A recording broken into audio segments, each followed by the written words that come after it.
Siswa kelas 6 SD menuliskan cita-citanya sebagai berikut. Cita-citaku bukan untuk menjadi presiden, bukan untuk menjadi dokter, apalagi untuk menjadi ilmuwan. Aku tidak bercita-cita menjadi pastor, apalagi menjadi uskup.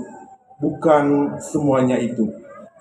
Di masa depan, cita-citaku adalah menjadi kakek pensiunan.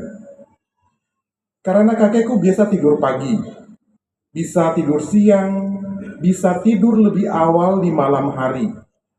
Ia tidak mengerjakan PR dan ia tidak ada les tambahan. Pagi-pagi bisa jalan-jalan cari soto ayam atau bubur ayam, cari lontong sayur atau nasi uduk. Kalau sudah kenyang, bisa duduk-duduk di bawah pohon yang rindang, menikmati angin, atau cari teman untuk mengobrol. Tidak ada yang peduli. Pagi minum kopi, sore minum teh, dan malam cari wedang jahe. Hidup sungguh enak dan nyaman. Naik angkot kadang-kadang gratis. Selalu dikasih tempat duduk. Makan apa saja boleh, asal mau. Selama tidak kebanyakan makan atau minum, tidak ada yang melarang. Kakekku bisa melakukan apa saja yang disukainya. Jogging, bersepeda, jalan-jalan, dan kumpul-kumpul atau reuni dengan teman-temannya dari dulu. Kakekku pensiunan yang luar biasa. Di masa depan, aku mau menjadi seperti dia, kakek pensiunan. Tidak ada yang salah dengan cita-cita Budi. Itu seperti mimpi atau angan-angan dan mungkin juga kerinduan. Namun, satu hal pasti, itu adalah cerminan dari melihat dan mengalami serta merasakan apa yang menjadi tingkah laku panutannya. Barangkali di mata Budi, sang kakek adalah segala-galanya.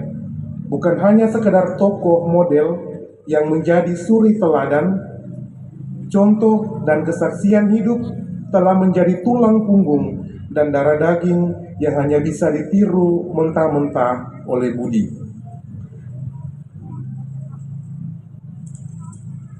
Dalam skala tertentu, kita pun bisa sama seperti Budi, hanya meniru apa yang dilihat dan dialami. Kalau semua orang sepertinya bisa saja menipu, maka kita pun dengan enteng ikut-ikutan suka berbohong. Kalau melakukan tindakan kriminal jahat, seperti tidak pernah kena sanksi atau hukuman, maka kita sepertinya sesuka hati bisa main hakim sendiri. Seperti tidak ada kepedulian dalam hutan rimba kehidupan manusia. Oleh karena itulah, sebagai orang-orang yang mengikuti Kristus, kita membutuhkan jalan selalu kembali kepadanya melalui pertobatan. Jalan pertobatan dengan berpantang dan berpuasa selama masa khusus Prapaskah merupakan kesempatan untuk meluruskan jalan hidup kita sebagaimana dikehendaki Tuhan. Aku datang bukan untuk memanggil orang benar, melainkan orang berdosa. Maka dosa dan aneka penyimpangan dari kebaikan serta kebenaran hidup tidak mesti membuat kita terpuruk dan seakan tidak dapat bangkit kembali. Tumpulnya hati nurani sekalipun tidak harus kehilangan pegangan kita kepada Tuhan yang memanggil kita untuk kembali kepadanya. Panggilan itu adalah untuk bercahaya di depan orang sehingga mereka dapat melihat perbuatanmu yang baik dan memuliakan Tuhan. Inilah panggilan hidup sejati, untuk menyadari dan percaya betapa maha luas dan maha dalam belas kasihan Tuhan yang mengangkat kembali kita dari kegalauan hidup yang bergelimangan dosa. Inilah panggilan hidup sejati yang berpangkal mula dari Tuhan sendiri, yang memungkinkan kita berpengharapan sambil terus melangkah maju, menjadi berkat bagi sesama. Inilah kesempatan untuk tidak menyia-nyiakan gaung tahun Yubelium Pengharapan 2025 lalu, agar merawat hidup dengan sepantas-pantasnya sebagai makhluk bermartabat. Ini amanat bersesuaian dengan tema Aksi Puasa Pembangunan Nasional 2026, menjadi gereja misioner yang menghadirkan pengharapan. Menjadi gereja yang misioner tidak lain daripada menghidupkan gereja dengan para warganya yang hanya tahu mengorbankan kebaikan demi kebaikan, sehingga semua orang dapat merasakan apa artinya berkat. Berkat itu merupakan kebaikan yang dilakukan dengan ketulusan hati. Inilah tindakan mulia yang bisa dijadikan contoh bagi siapa saja, pada musim dan zaman mana saja. Berkat selalu seperti memberikan solusi dengan melakukan tindakan yang tidak merugikan sesama. Akhirnya, marilah kita menilik gereja yang mestinya memiliki selalu pengharapan. Inilah sesungguhnya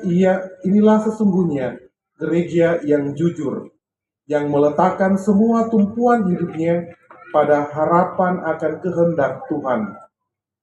Sehubungan dengan makna puasa dan pertobatan, inilah gereja yang melandaskan hidupnya pada kejujuran.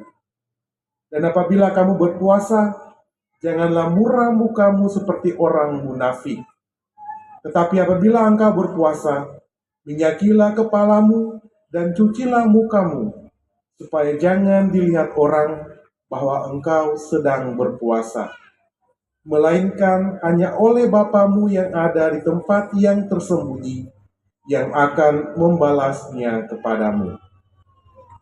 Inilah sebuah gereja yang sesungguhnya menghantarkan kita kepada persahabatan, persaudaraan, keterlibatan kerja, dan berkat kesaksian hidup baik. Gereja seperti ini niscaya hanya menyebarkan pesona dan aura positif dengan tidak membenci, tidak mendendam, malah setia memaafkan, berperilaku jujur dengan hati, terbuka menjalani hidup yang bersih. Inilah gereja yang para anggotanya hidup saling membantu, saling meneguhkan, dan saling memperkaya. Selamat memasuki masa Prapaskah yang penuh rahmat.